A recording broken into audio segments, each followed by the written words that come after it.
기록된 말씀, 성서, 또 선포된 말씀, 설교, 이 세 가지를 통해서 하나님 말씀이 우리에게 전해지고, 또 그래서 이 세 가지 계시를 통해 하나님 우리에게 그분이 누구신가를 보여주시고, 또 이 세 가지를 통해서 우리는 하나님 어떤 분이신가를 알게 되어진다라고 합니다. 그러나 이 세 가지는 성령의 조명이 있어야 그 조명 가운데 공통성을 찾아서 이해해야 된다라는 이야기들 나눴습니다. 그래서 삼위일체, 또 계시, 하나님 누구신가 나타내는 그런 모습을 살펴보고 있는데, 그런 성서에서 하나님은 대체 어떤 분이신가를 어떻게 설명하고 있는 것인가 알아야 될 거 아니에요. 삼일째 하나님으로 우리에게 보여주시는데, 또 계시로서 우리에게 보여주시는데, 그 하나님은 어떤 모습인가 우리가 알고 있는 하나님은, 그래서 우리가 하나님의 속성이라고 얘기를 하거든요.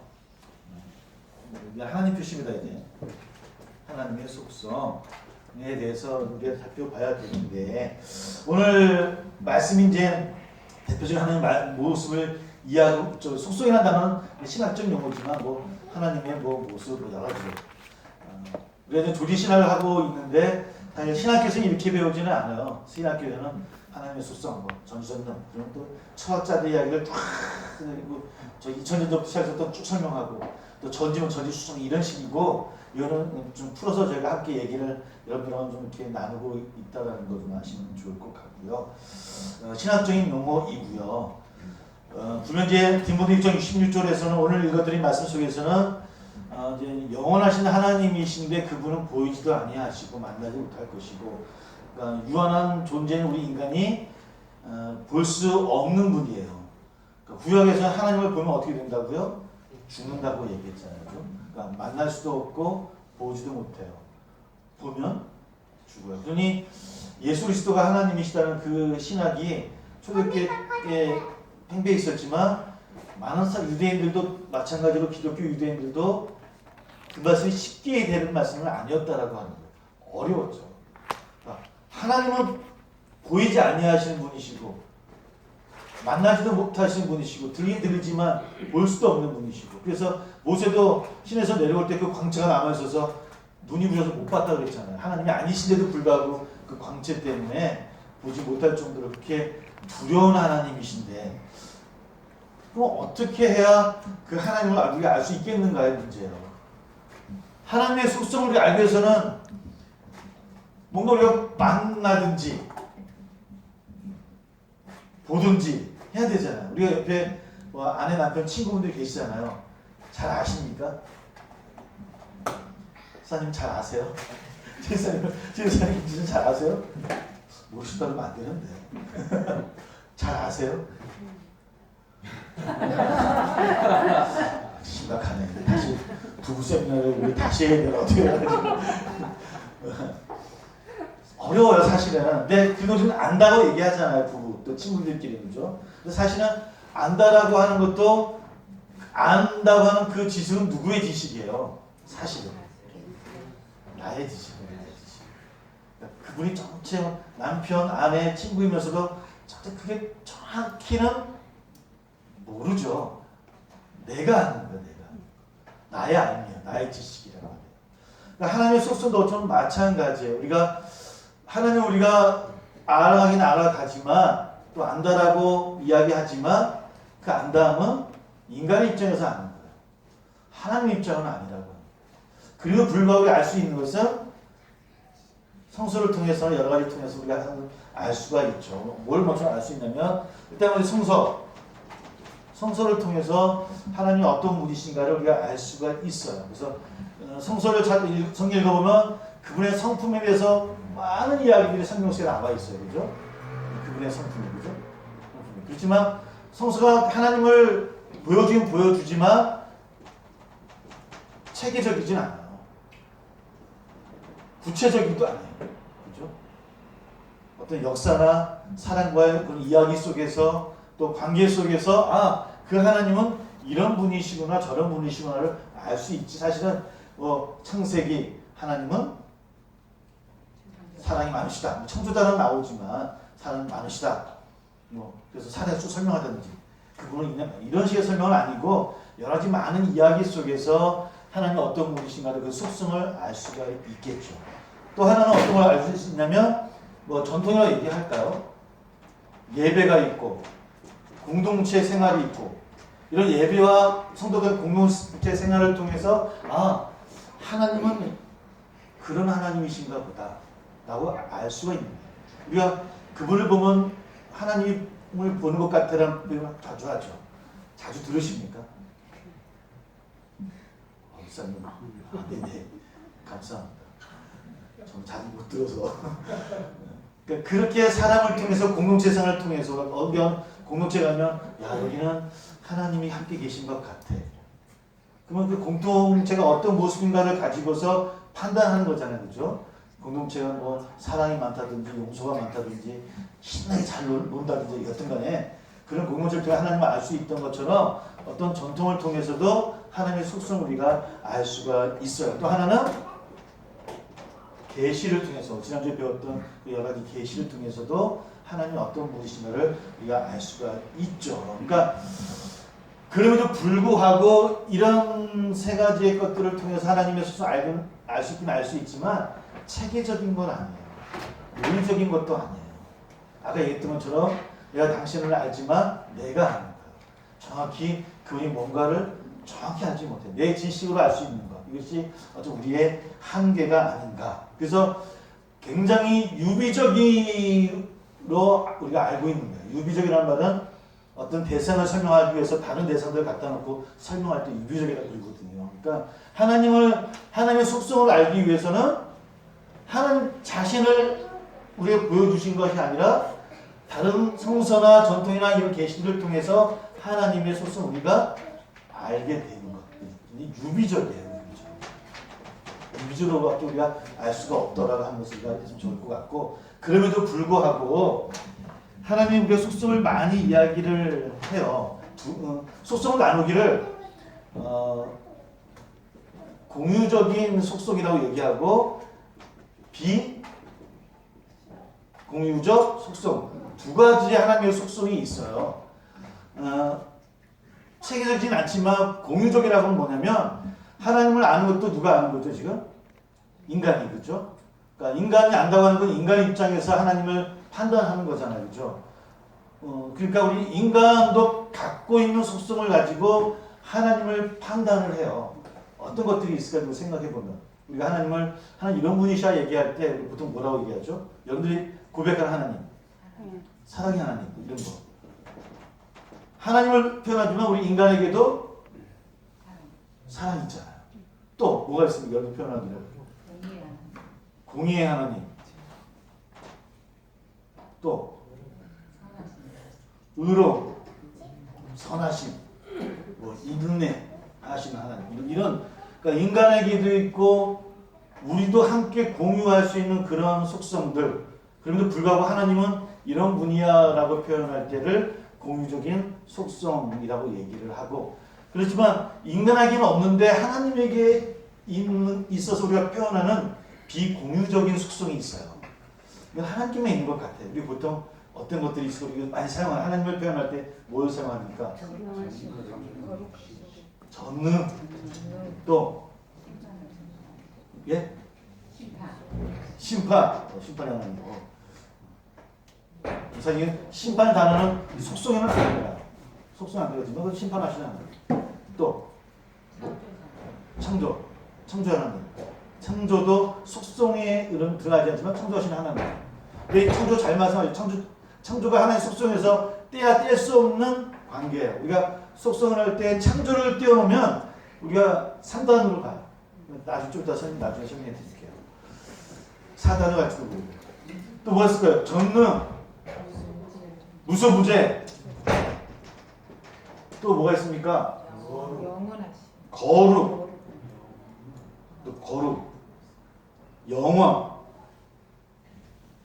정지. 현존 같은 것도 이제 뭐 무소부재가 다 들어갈 수 있는. 그러니까 뭐 창조 같은 거는 전능에 들어가는 단어가 되겠죠, 그죠? 전지, 전능, 무소부재, 영원 뭐 이런 것들이 하나님의 속성. 그러니까 인간에게는 없고 그분에게는 있을 것 같은 우리는 있다라고 고백하고 있지만 이런 것들을 비공유적인 속성이라고 이야기를 하죠.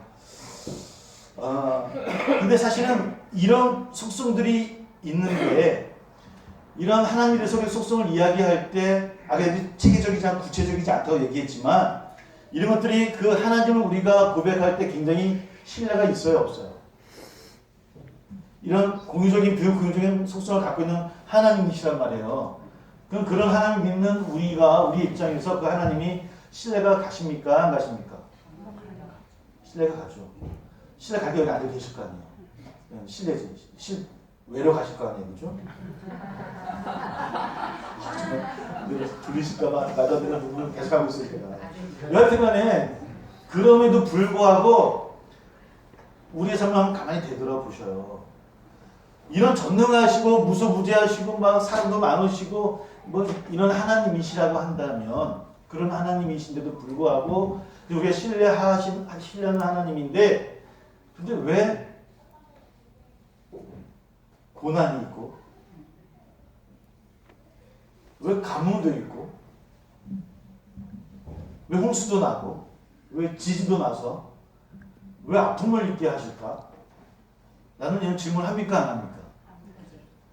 전능하신 하나님이시잖아요. 전지하신 하나님이시죠. 무서우잖아. 2000년 전에만 계신 분이 아니에요. 지금도 계시다며.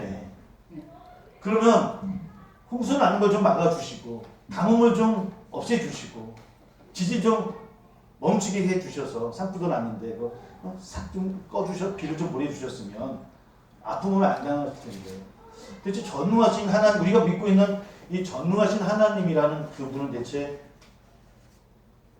어디 계신 건가? 라고 하는 물음표가 생기잖아요.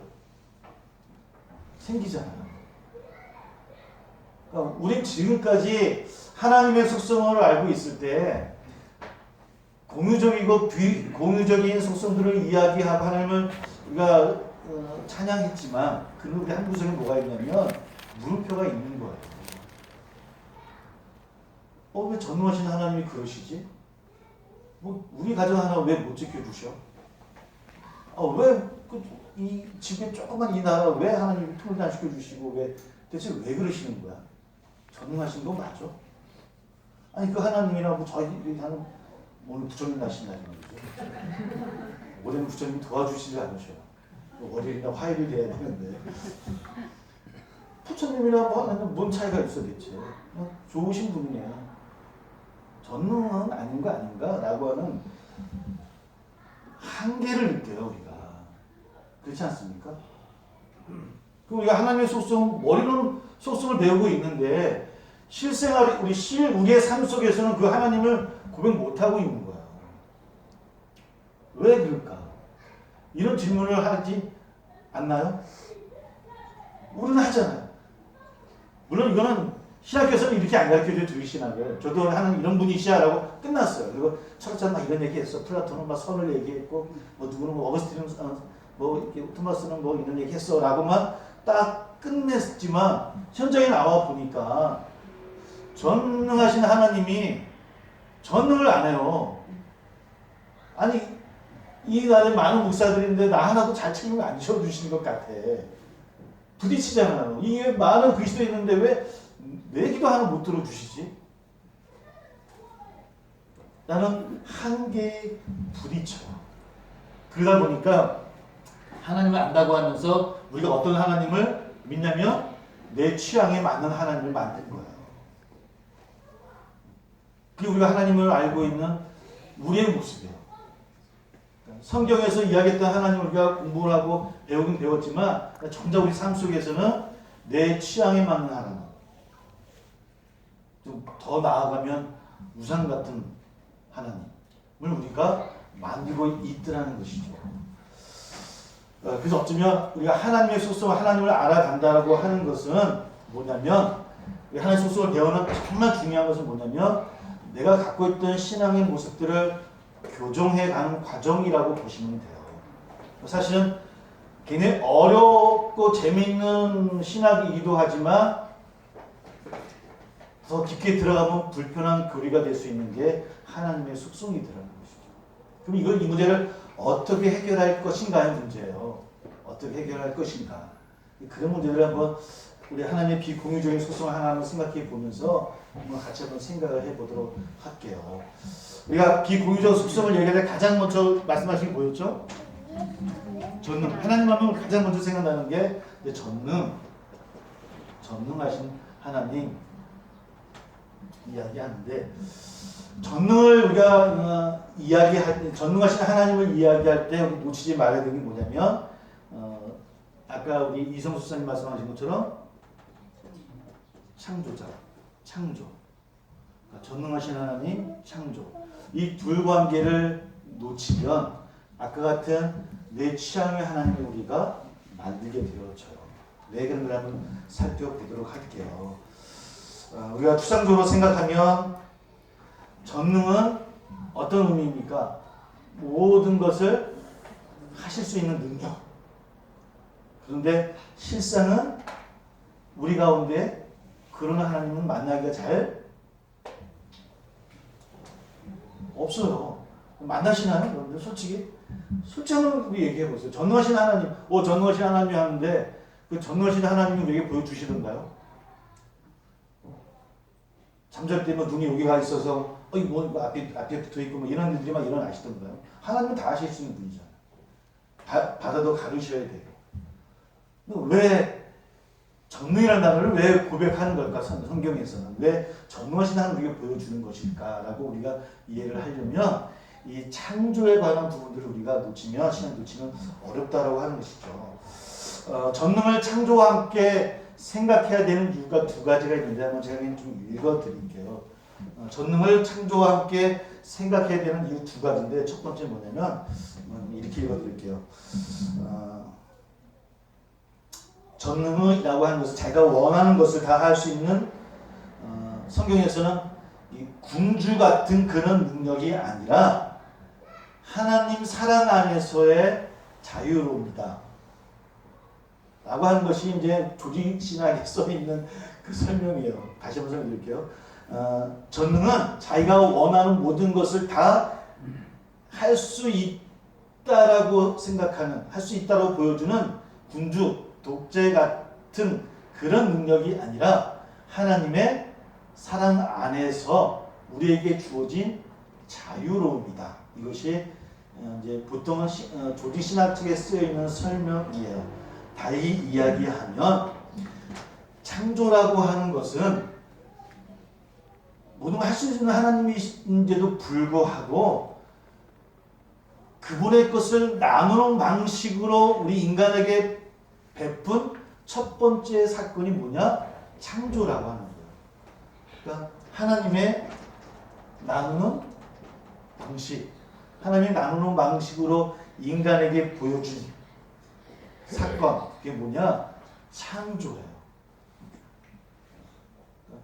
그러지 않으셔도 됨에도 불구하고 창조를 통해서 우리에게 사랑을 전하시겠다라고 결정한 사건, 이것이 창조예요.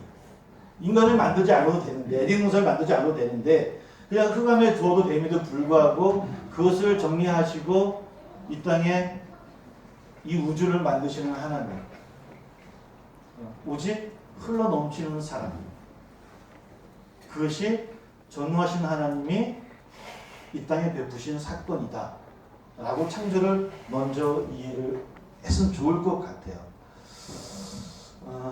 그리고 그 창조는 어떤 창조냐? 두 번째, 그리고 그 창조는 부자연스러운 게 아니라 질서, 그리고 자유, 질서와 자유를 허락하신 하나님의 겸손의 능력이다. 겸손의 능력. 나누는 방식으로서 사랑의 방식이고 겸손과 능력의 방식이고, 이게 뭐냐? 창조라고 하는 거예요. 창조라고 하는 거예요. 그저 능력자이셔서 세상을 창조하신 것이 아니라 그런 하나님의 사랑을 나누고 그 속에서 질서가 있고 인간에게 자유를 허락하신 그런 창조함을 우리에게 선물해 주셨다. 그것이 하나님의 전능하십니다. 라고 성서를 통해서 많은 신학자들이 찾아낸 결론이에요. 쉽게 얘기하면. 우리가 전능하면 그냥 우리가 알기에 모든 걸 다 할 수 있는 하나님이라고만 우리가 하는데, 성경에서는 그 한계를 인정하고 전능하신 하나님이 이 땅에서 모든 것을 만들어 주셨는데 그것을 우리에게 흘려두신 사랑이고, 그 사랑은 질서가 있고 질서가 있음에도 불구하고 우리에게 자유를 허락하셨다는 거예요.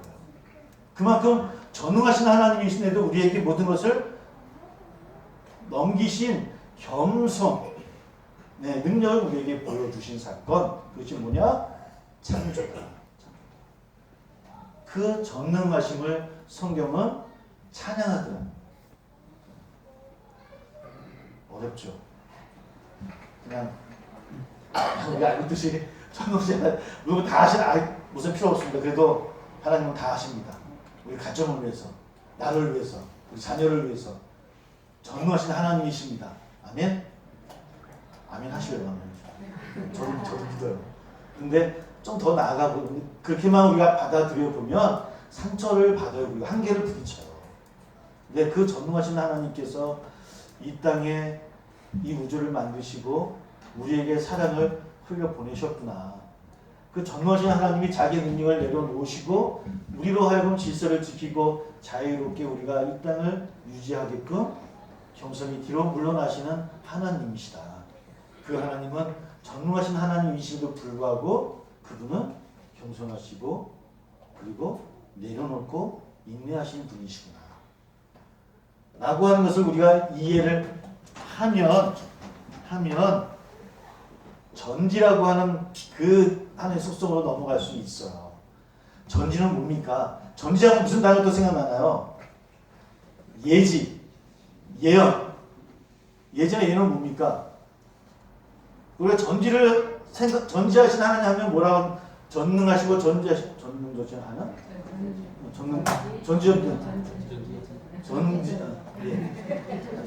건전지가 아니라 전지하는 우리가 머릿속에 무슨 생각이냐면 앞에 것을 미리 아는 거, 예언하시는 거. 하나님 좀 내 앞길을 미리 아셔서 이렇게 해주셨으면, 내가 놀러 가는데 더 좋은 데로 가게 해주셨으면 하는 것이 전지하신 하나님으로 우리가 알고 있어. 그것을 예지라고 해요. 보통 예언이라고 하는 예지. 앞에 것을 알고 있어서 고쳐주게 하는 것. 근데 우리가 착각하는 게 전지하신 하나님을 예지하신 하나님으로 착각하고 있더라는 것이죠. 이게 우리의 착각이에요. 그러다 보니까 또 함께 부딪히는 거야. 왜 전지하신 하나님이 왜 내 미래를 책임 안 져주시는 거야? 내일 모레 시험인데 열심히 기도했는데 전지하신 하나님이시면 뭘 보여주셔야 되는 거야? 답을 보여주셔야 돼. 이번 주에 어떤 걸 보여주셔야 되는 거 아니야? 그렇게 열심히 그렇게 열심히 기도하는데 전지하신 거 맞나? 라고 우리가 질문을 하게 되었죠. 그러니까 전지를 예지로 받아들였어요. 지금까지 사실은. 근데 이 전지가 뭐냐? 왜 이렇게 하면 우리 인간은 시간 속에 살잖아요. 근데 시간 수적인 시간이에요. 과거가 있고 미래가 있고 현재가 있어요. 오늘이 있고 어제가 있고 내일이 있고 한 시간 후가 있고. 그러니까 인간이 느끼는 시간은 수직이에요. 수직 맞죠 이게? 수직적인 거예요. 수평. 수직은 이거죠. 네, 수평. 과거, 현재, 미래 이렇게 있어요. 그러다 보니까 전지하면 무조건 요 미래를 생각하는 거예요. 미래. 하루 앞당 뭐 이런 것들. 근데 이게 하나님께 속할까 안 속할까요? 하나님은 전지하시다는데 전지라는 게 다른 말로 표현하면 아까 말씀하셨던 것처럼 영원이라는 단어를 표현할 수 있는데 영혼은 시간 안에 속해 있는 것이 아니에요. 보통 영혼을 우리가 표현을 할 때 이렇게 표현합니다. 우리는 이게 뭐죠? 수평. 인간의 시간은 수평이지만 하나님의 시간은 영혼이잖아요. 영혼은 원으로 따져요. 원으로. 그래서 다 연결되어 있어요. 뭐 과거면 여기가 미래일 수 있고 미래면 과거가 될 수 있고 한 시간이면 한 시간 후가 될 수 있고 미래나 과거의 모든 것이 다 연결되어져. 그러니까 하나님의 시간은 원으로 그려요. 원으로.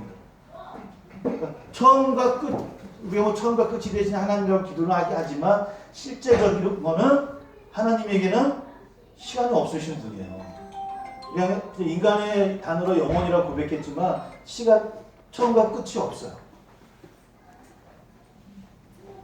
그런 하나님이세요. 그러니까 그 하나님께 우리의 미래, 우리의 과거 이런 이해로 하나님을 우리가 고백하면 안 된다고 하는 거예요. 그러면 뭐냐? 왜 전지하신 하나님을 이야기하는가? 하나님의 시간은 이런 시간임에도 불구하고 우리 인간에게는 미래는 뭐예요? 우리에게 미래는 뭐였어요 원래? 심판이고 멸망이잖아요. 수평적인 우리의 미래는 멸망이에요. 그러나 하나님의 전지를 통해서 하나님의 영혼의 시간 안으로 우리를 초청하신 거예요. 그래서 멸망임에도 불구하고 우리에게 용서함이 있게 된 거예요.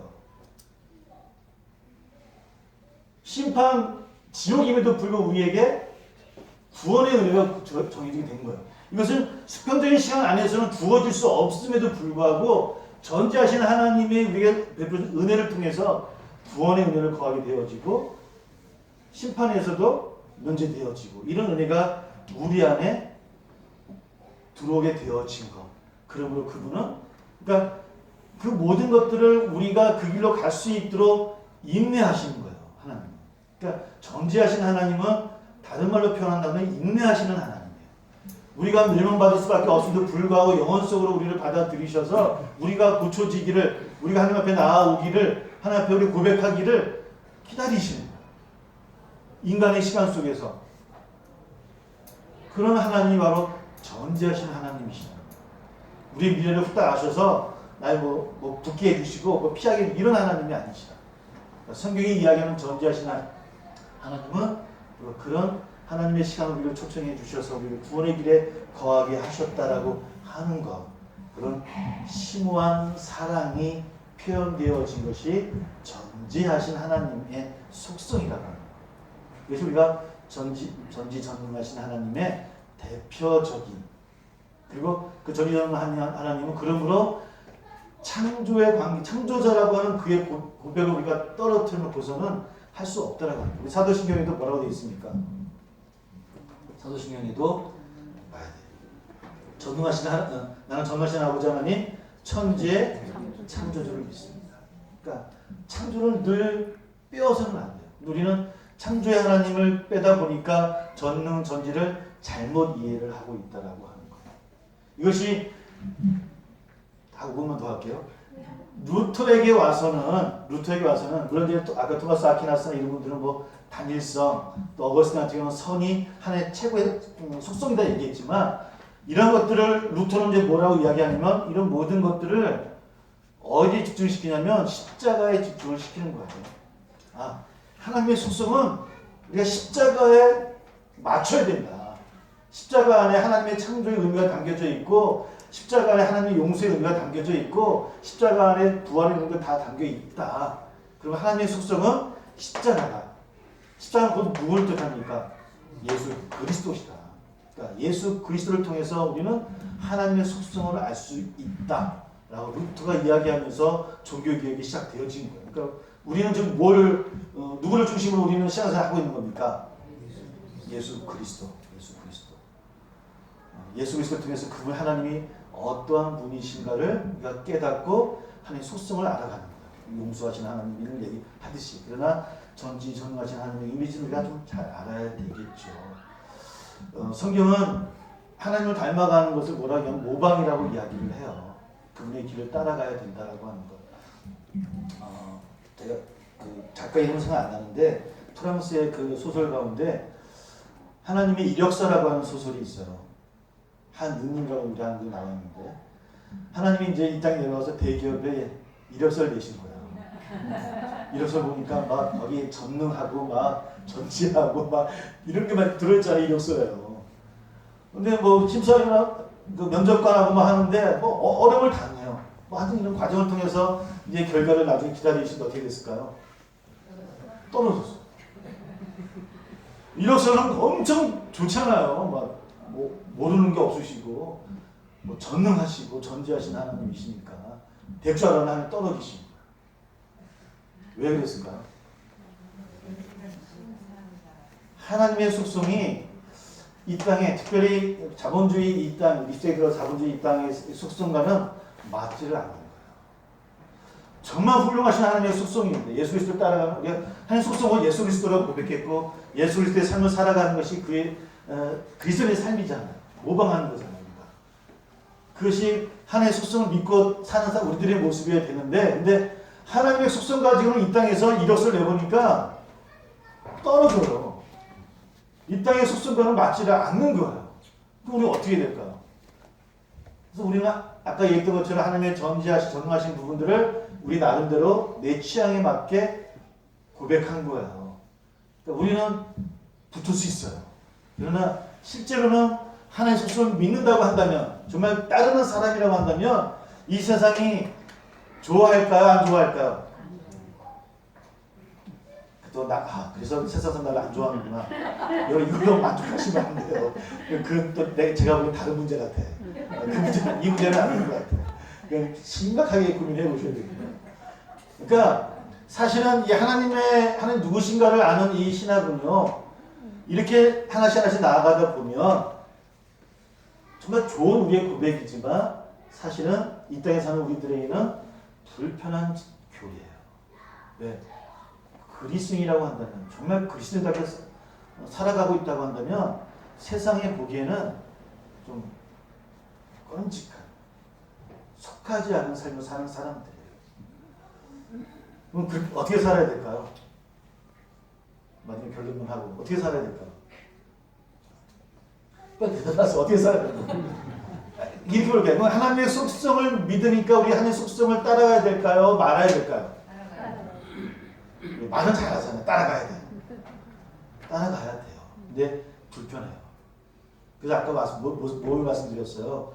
하나님의 속성을 아는 신학은 우리가 교종하는 것을 배우는 공부다라고 말씀드렸잖아요. 그러니까 하나님의 속성을 하나하나 우리가 알아가면서 우리의 신앙을 조금씩 교종해 가는 과정이 신앙의 여정이에요. 이 땅에서 완성하지 못하겠죠. 그럼 저희 가서도 마찬가지. 하나님만이 갖고 계신 속성이니까. 그러나 그렇게 가는 우리의 모습을 보고 주님은 야, 너 거룩하다라고 봐주시겠다는 이게 우리에게 은혜고 복이에요. 그러니까 내 모습 그대로 살면 되겠구나라고 만족하시면 될까요? 안 될까요? 안 돼요. 그럼에도 불구하고 닮아가려고 노력해야 되는 삶이 우리의 삶이라고 합니다. 저는 저기 좀 어려웠죠, 좀 그죠? 어려웠지만 조금 이해가 됐으면 모르겠습니다. 예, 질문이 없으실 것 같은데 질문하시고 제일성 노력하셔가지고 질문 있습니까? 그러니까 우리가 전는 전지하고는 조금 틀려요. 여기 다른 속성 맞추면